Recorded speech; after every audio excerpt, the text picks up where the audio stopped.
الحمدللہ رب العالمین والصلاة والسلام علی سید المرسلین اما بعد فاعوذ باللہ من الشیطان الرجیم بسم اللہ الرحمن الرحیم۔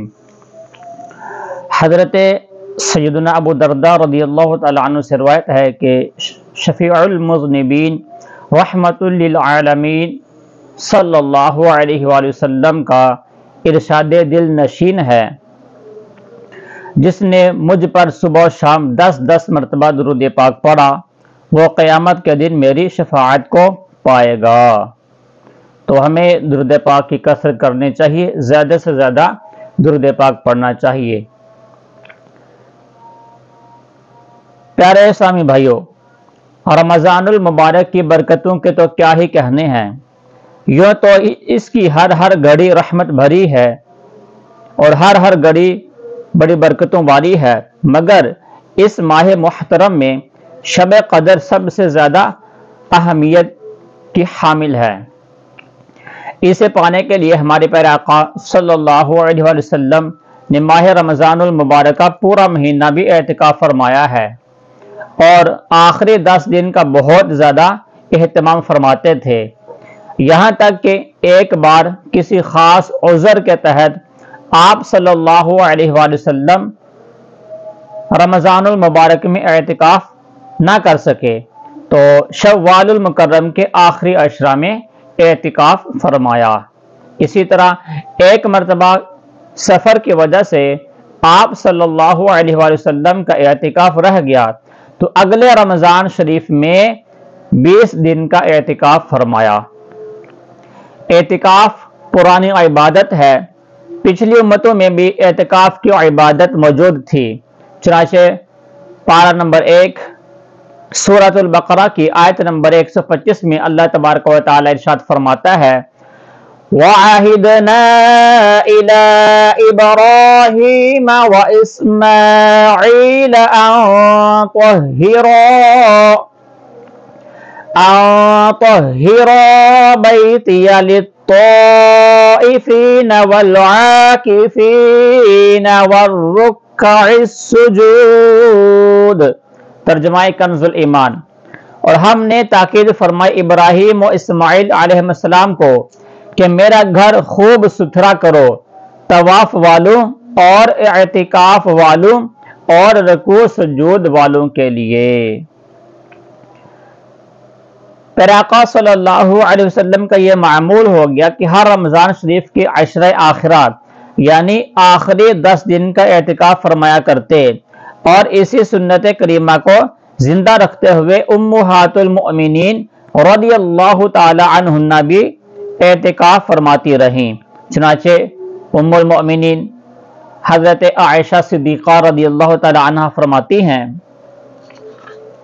کہ میرے سرتاج صاحب معراج صلی اللہ علیہ وآلہ وسلم رمضان المبارک کے آخری عشرہ یعنی آخری 10 دن کا اعتکاف فرمایا کرتے، یہاں تک کہ اللہ عز و جل نے آپ صلی اللہ علیہ وآلہ وسلم کو وفات ظاہری عطا فرمائی۔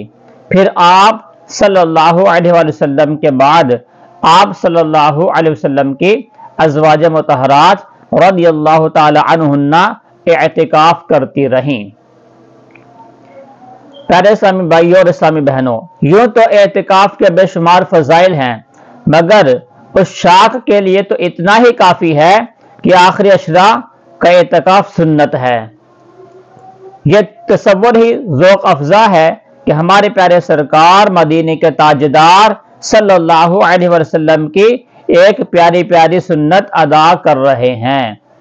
عاشقوں کی تو دن ہی یہی ہوتی ہے کہ فلاں کام ہمارے پیارے آقا صلی اللہ علیہ وسلم نے کیا ہے، بس اسی لیے ہمیں بھی کرنا ہے، مگر عمل کرنے کے لیے یہ ضروری ہے کہ ہمارے لیے کوئی شرعی ممانعت نہ ہو۔ مثلا اعتکاف میں چارپائی بچھانا سرکار صلی اللہ علیہ وآلہ وسلم سے ثابت ہے، مگر ہم نہیں بچھا سکتے کہ نمازیوں کے لیے جگہ تنگ ہو جائے گی اور مسلمانوں کے لیے تشویش کا باعث بھی۔ آقا کی سنت کے دیوانوں، ہو سکے تو ہر سال ورنہ زندگی میں کم از کم ایک بار تو رمضان المبارک کے آخری عشرہ کا اعتکاف کر ہی لینا چاہیے، اور یوں بھی مسجد میں پڑ رہنا بہت بڑی سعادت ہے۔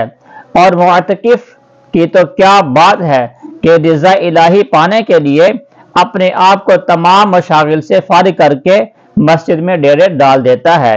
فتاوی عالمگیری میں ہے، اعتکاف کی خوبیاں بالکل ہی ظاہر ہیں، کیونکہ اس میں بندہ اللہ عز و جل کی رضا حاصل کرنے کے لیے مکمل طور پر اپنے آپ کو اللہ عز و جل کی عبادت میں منہمک کر دیتا ہے، اور ان تمام مشاغلیں دنیا سے کنارہ کش ہو جاتا ہے جو اللہ عز و جل کے قرب کی راہ میں حائل ہوتے ہیں۔ اور معتکف کے تمام اوقات حقیقتاً یا حکماً نماز میں گزرتے ہیں، کیونکہ نماز کا انتظار کرنا بھی نماز کی طرح ثواب رکھتا ہے، اور اعتکاف کا مقصود اصلی جماعت کے ساتھ نماز کا انتظار کرنا ہے۔ اور معتکف ان فرشتوں سے مشابہت رکھتا ہے جو اللہ عز و جل کے حکم کی نافرمانی نہیں کرتے، اور جو کچھ انہیں حکم ملتا ہے اسے بجا لاتے ہیں، اور ان کے ساتھ بہت مشابہت رکھتا ہے جو شب روز اللہ تعالیٰ کی تسبیح یعنی کہ پاکی بیان کرتے رہتے ہیں اور اس سے اکتاتے نہیں۔ ایک دن کے اعتکاف کی فضیلت سماعت فرمائیے کہ جو رمضان المبارک کے علاوہ بھی صرف ایک دن مسجد کے اندر اخلاص کے ساتھ اعتکاف کر لے، اس کے لیے بھی زبردست ثواب کی بشارت ہے۔ چنانچہ اعتکاف کی ترغیب دلاتے ہوئے سرکار نامدار دو عالم کے مالک و مختار شہنشاہ ابرار صلی اللہ علیہ وسلم نے فرمایا، جو شخص اللہ عز و جل کی رضا و خوشنودی کے لیے ایک دن کا اعتکاف کرے گا، اللہ عز و جل اس کے اور جہنم کے درمیان 3 خندقیں حائل کر دے گا، جن کی مسافت مشرق و مغرب کے فاصلے سے بھی زیادہ ہوگی۔ ام المؤمنین حضرت سیدتنا عائشہ صدیقہ رضی اللہ تعالی عنہا سے روایت ہے کہ سرکار عبد قرار شفیع روز شمار صلی اللہ علیہ وسلم کا فرمان خوشبودار ہے، جس شخص نے ایمان کے ساتھ ثواب حاصل کرنے کی نیت سے اعتکاف کیا، اس کے تمام پچھلے گناہ بخش دیے جائیں گے۔ سبحان اللہ۔ تو ہمیں بھی ضرور اعتکاف کی سعادت حاصل کرنی چاہیے۔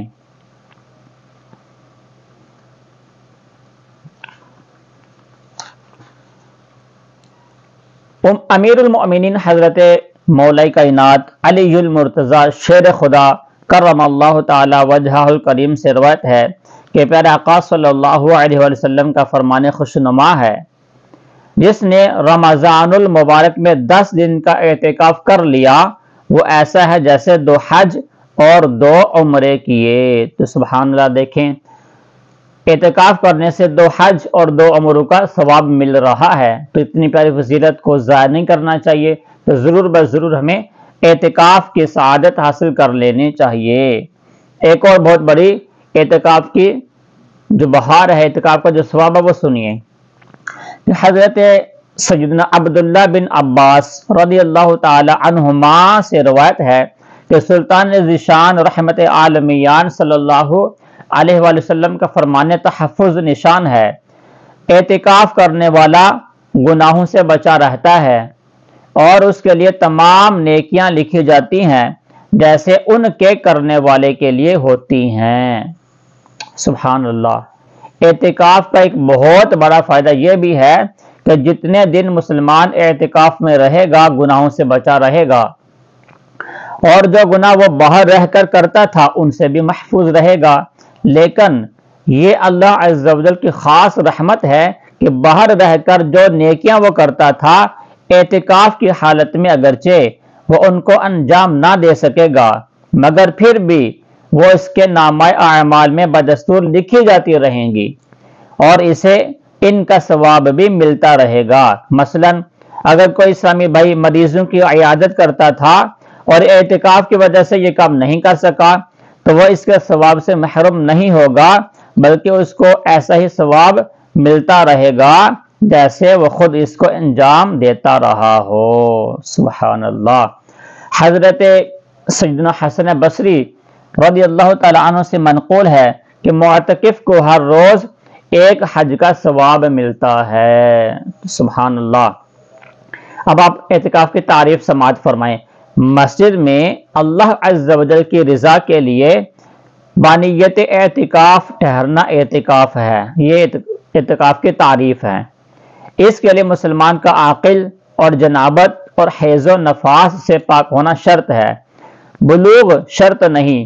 نابالغ بھی جو تمیز رکھتا ہے اگر بنیت اعتکاف مسجد میں ٹھہرے تو اس کا اعتکاف صحیح ہے۔ اب آپ اعتکاف کا معنی سماعت فرمائیے۔ اعتکاف کے لغوی معنی ہے دھرنا مارنا، مطلب یہ کہ معتکف اللہ رب العزت کے بارگاہ عظمت میں اس کی عبادت پر کمر بستہ ہو کر دھرنا مار کر پڑا رہتا ہے۔ اس کی یہی دن ہوتی ہے کہ کسی طرح اس کا پروردگار اس سے راضی ہو جائے۔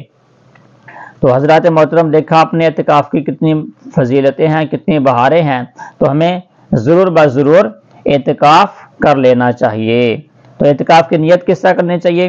اعتکاف کی نیت یہ ہے کہ میں اللہ عز و جل کی رضا کے لیے رمضان المبارک کے آخری عشرہ کے سنت اعتکاف کی نیت کرتا ہوں۔ یہ ہوگی اعتکاف کی نیت۔ اللہ تبارک و تعالی ہمیں ضرور بضرور اعتکاف کی سعادت حاصل کرنے کی توفیق عطا فرمائے، اور اللہ تبارک و تعالی اعتکاف والے جو کریں ان کا اعتکاف قبول فرمائے۔ اور جب مسجد میں جائیں تو مسجد کے بھی آداب کا خیال رکھیں، کیونکہ 10 دن مسجد میں رہنا ہوتا ہے، تو پھر ہمیں مسجد کے تقدس کا بھی احترام کرنا ہے۔ اللہ تبارک و تعالی رمضان المبارک کی بابرکت سعادتوں کا صدقہ اللہ تعالی فلسطین کے مسلمانوں کی مدد فرمائے۔ یا الہ العالمین فلسطین کے مسلمانوں کو آزادی نصیب فرما، اسرائیل کے ظلم اور ستم سے فلسطین کے مسلمانوں کو آزادی نصیب فرما۔ یا اللہ پاک کو صلاح الدین ایوبی بیچ کے وہ تیرے مقدس جو فلسطین ہے، بیت المقدس ہے، اس کو آزاد فرمائے، اسرائیل کے تسلط سے آزاد فرمائے۔ یا الہ العالمین فلسطین کے بچے بوڑھے سب پریشان ہیں، یا اللہ پاک فلسطین کے مسلمانوں کی مدد فرما۔ یا الہ العالمین جس طرح جنگ بدر میں، غزوہ بدر میں تو نے فرشتوں کے ذریعے صحابہ کرام کی مدد فرمائی، اسی طرح فرشتوں کے ذریعے فلسطین کے مجاہدین کی مدد فرما۔ الصلاۃ والسلام علیک یا رسول اللہ وعلی آلک واصحابک یا حبیب اللہ، لا الہ الا اللہ محمد رسول اللہ۔